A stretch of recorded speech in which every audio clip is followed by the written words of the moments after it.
Welcome to the Executive Insights Podcast, brought to you by AWS, where we address vital questions and share unique perspectives from leaders at the intersection of business and technology.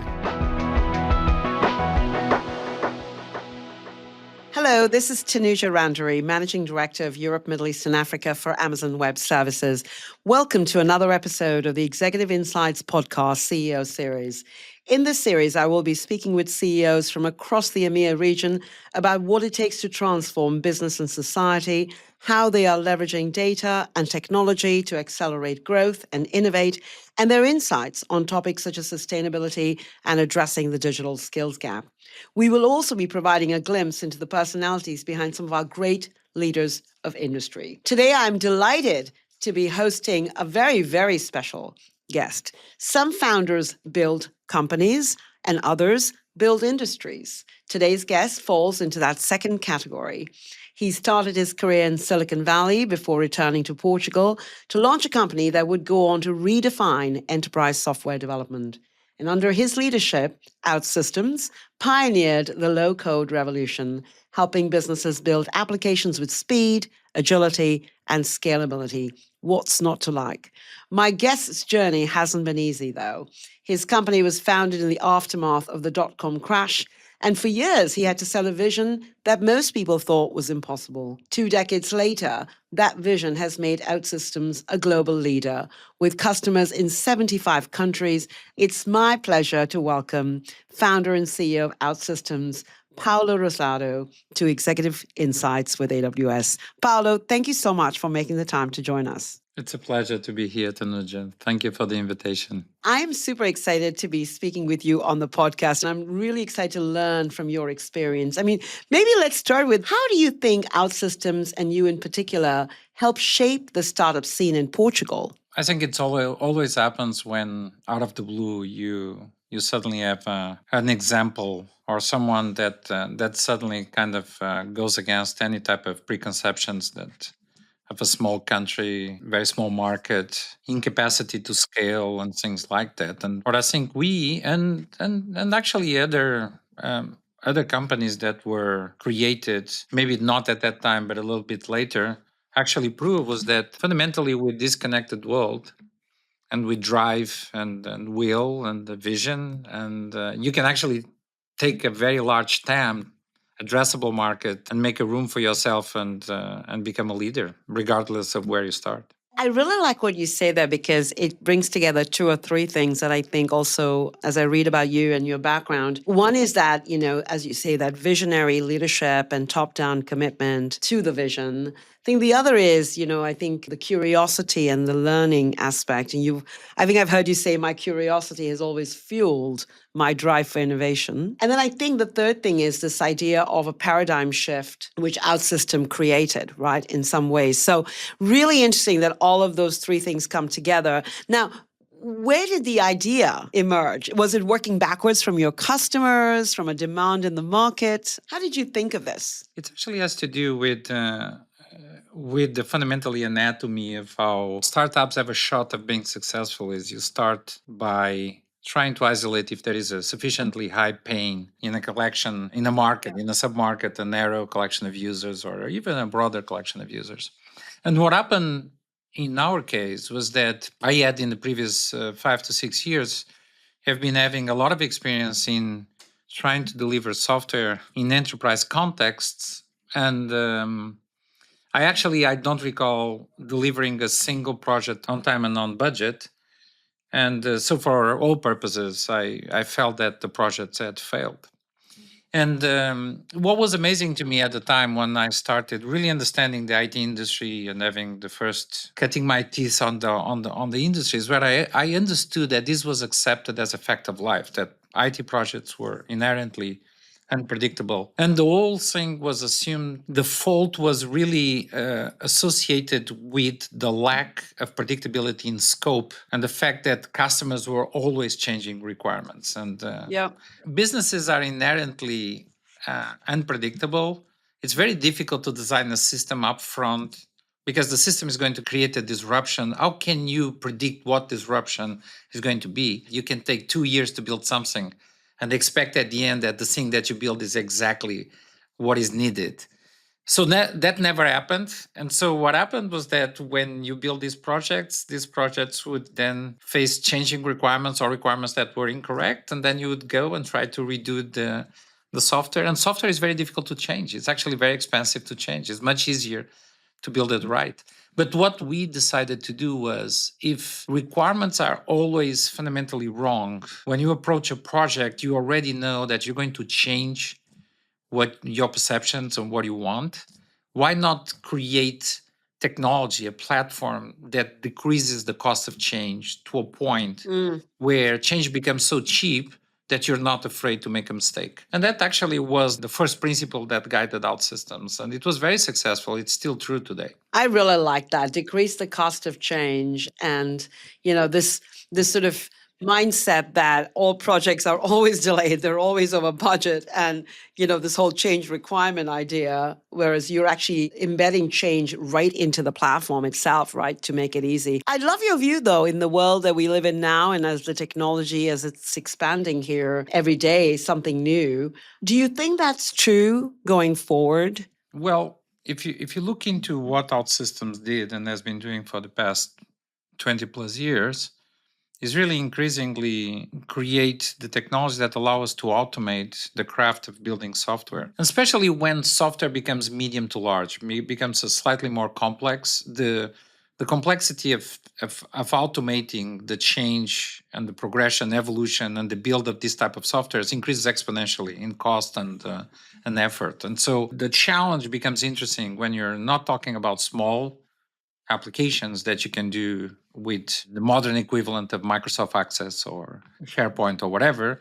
But how do you tackle things that really bring more money to the company or save money to the company? Some things that are business critical. I think what we see now, which was always a first principle vision, is that in the end, we could always foreseen that software could be produced at increasingly more compressed times, and they could be changed into shorter and shorter cycles. And what AI has brought, we had already kind of had a 4x type of improvement in our platform. So, for instance, a 4-year project would get compressed in OutSystems to about 1 year. And what we've seen now is that the introduction of AI creates a compounding effect of about 3x. And so we can take like a 4-year project and transform it into a 4-month project. Suddenly you change the economics of buy versus build. You change the economics of what is the intellectual property, which before was in software. What is it now, since software is so easy to produce? And so what we're seeing amazing shifts in the perception of where does your expertise, where does your competitive advantage in terms of your software, in terms of what you build, where is that? Where does that reside? It's a phenomenal point that you bring up, which is this, where is your differentiated advantage lie in the end? And I say the question broadly. As you think about software development as a career and something that, people always aspire to be, how should we think about the shift that software developers need to make as this new technology starts to, by the way, enable them on the one side, right? And then also forces that change discussion for individuals. For OutSystems, our tens of thousands of developers, and so we have not a gigantic community, but a community that's adapted to the fact that we are highly productive. But if we look into the anatomy of what is the role of an OutSystems developer, for instance, today, and we see who are the ones that are very successful. And what we see is we see a glimpse of what the future of the developer is going to be. They have characteristics of a high adaptability,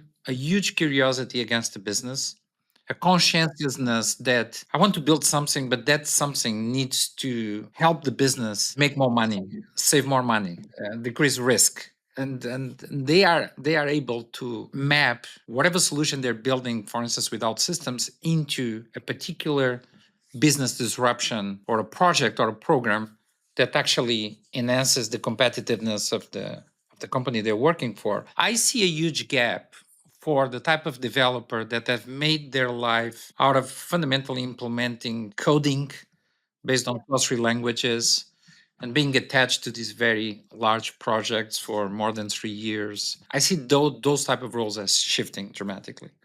Because what we can see already is that the next generation of platforms are going to look very much like an OutSystems platform, where a lot of the code is pre-generated based on requirements. And the more workload of code is generated, the more difficult it is for someone to go in and reverse engineer, understand, and change that code.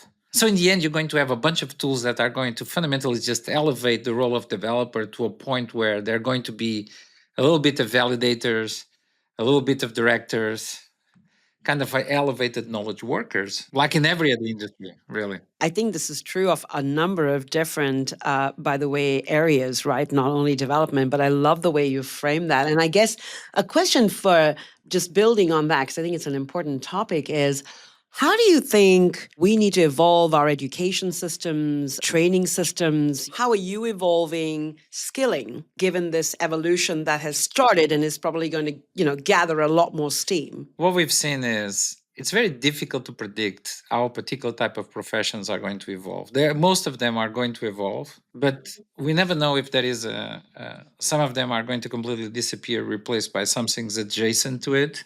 And I can see already 5-6 examples of things where that's happening.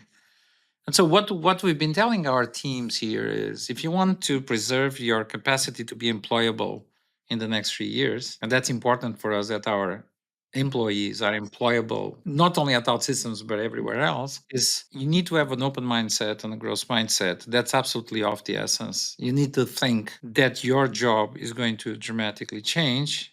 I need to be open to conduct that change, probably by learning how AI can actually disrupt the job that you're doing now, so that you can elevate yourself into a controller of AI instead of being replaced by AI work. We actually have kind of an AI academy here, just to give people a sense of the patterns of things that AI today. And without systems, it's very easy to build these agentic type of systems.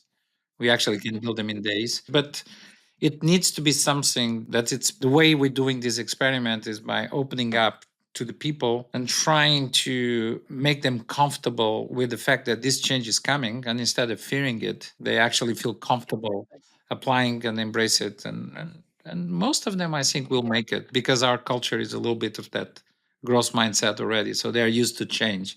So that helps a little bit, but it's a challenge going forward, definitely. Approach every challenge as an opportunity. I really love where you're taking this. We just recently released a report about unlocking Europe's AI potential. One of the biggest blockers that large enterprises in this report talk about is the access to digital skills. Most of them are unable to do the things they want to do because they haven't got the digital skills. And I think this idea of reskilling, getting people learning this new technology, thinking about how our jobs could be different, including you and me, right? It just will change the game also for the broader European economy to grow, because we need more people with these skills, using these technologies, driving that cost reduction, growth, and innovation. So super important. We hope you're enjoying this discussion. To join the conversation and engage with other business leaders on these topics, follow AWS Executive Insights on LinkedIn. As we think about, RLPs and the culture of innovation and the mindset, there's some core things that don't change, right? I mean, I think ensuring that that whether it's new people or existing people are constantly, keeping culture at the front of everything they do, at the core of everything they do, and they are the champions and the advocates of the culture going forward. How would you describe OutSystems culture? I know you work in this idea of federation of teams, which is really interesting. Could you share some thoughts on that? We went back and forth on some of these things, but the culture of OutSystems, the one that we really like, has not changed much from the early days. And so this notion of scrappiness, this notion of accepting failure as part of learning, really. And so that's a core principle. The one of being adaptable, have a high integrity, consciousness, accountability in what you do, and then working on particular type of first principles. Because first principles allow you to be a little bit looser on the guidelines that you give the teams. And these are not rocket science. For instance, AWS has similar mechanisms in a way. But we actually do work on first principles because they orient a lot of the big programs that are then passed to the teams. But the way we kind of manage this is almost like, as much as possible, trying to look into OutSystems as a federation of startups, or better than startups, kind of teams, because one characteristic is they need to align with each other.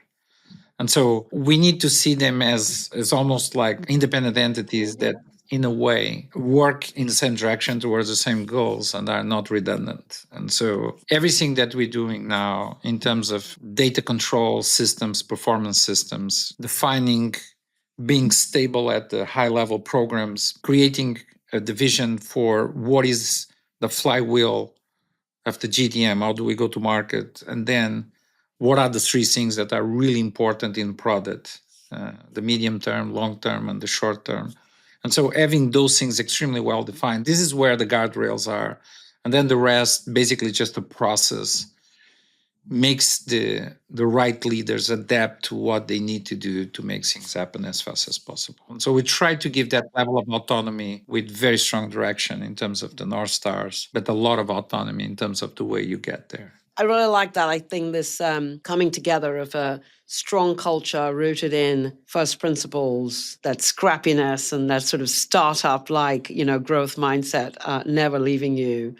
And then the guardrails, or more like, your strategic vision, the where you're going, ensuring everyone understands that, but then empowering the edge to really go build, develop, challenge the status quo. I feel a common DNA, by the way. I feel this way every day when I'm at AWS. Keeping that scrappiness alive is so important, isn't it? We refer to this as, the day one mindset. Given you've grown so big now, and as you say, there's lots of diversity, by the way, within your teams. And how do you keep day one in the OutSystems world real? It's a trade-off, because skipping that day one also means that you need to give freedom for innovation. Yes, and failure. Yeah. But at the same time, when you have a large organization that's an operating machinery, you also need to strive for as much stability as possible so that you can actually improve what's working.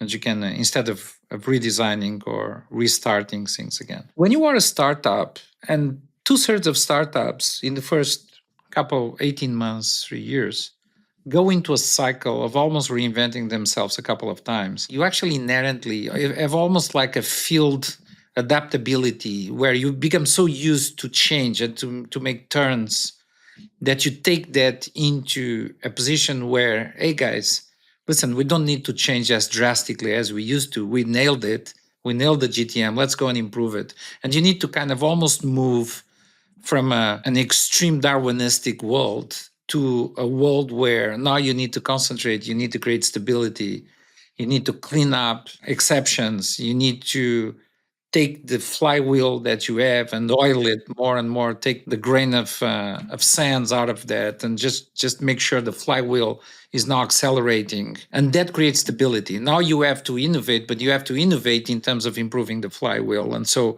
a lot of that drastic innovation needs to go away. And I think that for companies that are very innovative, that's a challenge, making that movement. When you introduce a federation of startups or a federation of teams culture, you have to tell them that you have to innovate within the scope of, this is the GTM. You cannot go and invent another way of selling this. There's directions like that people say, but that's boring.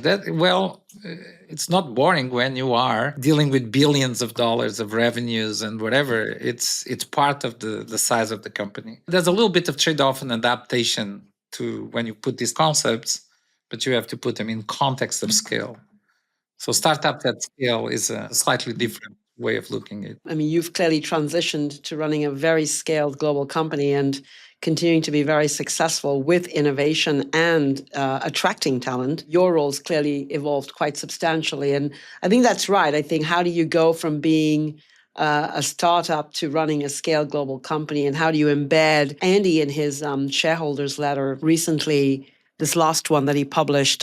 He talked about this idea of always thinking in the form of primitives, always thinking about scale in mind. So when we created EC2, we thought about scale, and it just helped, therefore, as you said, ensuring that you're actually almost embedding it, aren't you, in the way you build, which is a phenomenal mindset. I definitely agree with you. It's at the size of companies, and it's something that you need to kind of enforce. You need to ask people, because when people are inside a big organization, they can be inside the department, they can be inside a particular sub-function, sometimes even mid-office, back office. And that's their world. And then there's so much difficulties. There's a vortex of transactions and work and exceptions, and they get dragged into that. They lose the sense that why they're doing stuff. You almost have to pull them out and say, guys, we might as well just stop for a couple of weeks and do nothing. Oh, but the company is going to flounder. It's not.